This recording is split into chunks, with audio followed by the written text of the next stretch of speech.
খাগড়াছড়ির মাটিরাঙ্গায় গর্ভবতী মায়েদের উন্নত চিকিৎসা সেবা নিশ্চিত করতে নিয়মিত রোগী দেখছেন ফিটোম্যাটার্নাল মেডিসিন ও ঝুঁকিপূর্ণ গর্ভাবস্থা বিশেষজ্ঞ ডাক্তার নাসরিন আক্তার। তিনি প্রসূতি ও স্ত্রীরোগ, গাইনি, জটিল গর্ভাবস্থা, উচ্চ ঝুঁকিপূর্ণ মাতৃত্বকালীন বিভিন্ন সমস্যার চিকিৎসা প্রদান করে থাকেন।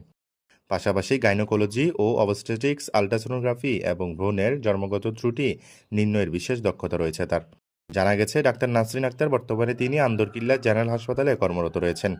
তার অর্জিত এমবিবিএস বিসিএস ডিগ্রির পাশাপাশি রয়েছে বিশেষজ্ঞ ডিগ্রি এমএস। এতে মাতৃস্বাস্থ্য ও প্রসূতি চিকিৎসায় তার পেশাগত দক্ষতার স্বাক্ষর বহন করে। তিনি প্রতি শুক্রবার সকাল 10টা থেকে সন্ধ্যা 6টা পর্যন্ত মাটিরাঙ্গার আপন ডায়াগনস্টিক সেন্টারে রোগী দেখছেন। স্থানীয়রা জানান, দীর্ঘদিন ধরে এই অঞ্চলে গর্ভবতী নারীদের উন্নত ও বিশেষজ্ঞ চিকিৎসা সেবার জন্য চট্টগ্রাম কিংবা ঢাকাসহ দূরবর্তী স্থানে যেতে হতো।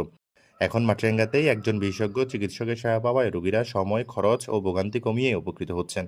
আপন ডায়াগনস্টিক সেন্টারের কর্তৃপক্ষ জানায়, আধুনিক প্রযুক্তি, নির্ভুল রোগ নির্ণয় ব্যবস্থা এবং বিশেষজ্ঞ চিকিৎসকদের সমন্বয়ে মানসম্মত স্বাস্থ্যসেবা নিশ্চিত করাই তাদের প্রধান লক্ষ্য। মাতৃ ও শিশু স্বাস্থ্য সেবাকে আরও সহজলভ্য করতে প্রতিষ্ঠানটি নিরলসভাবে কাজ করে যাচ্ছে।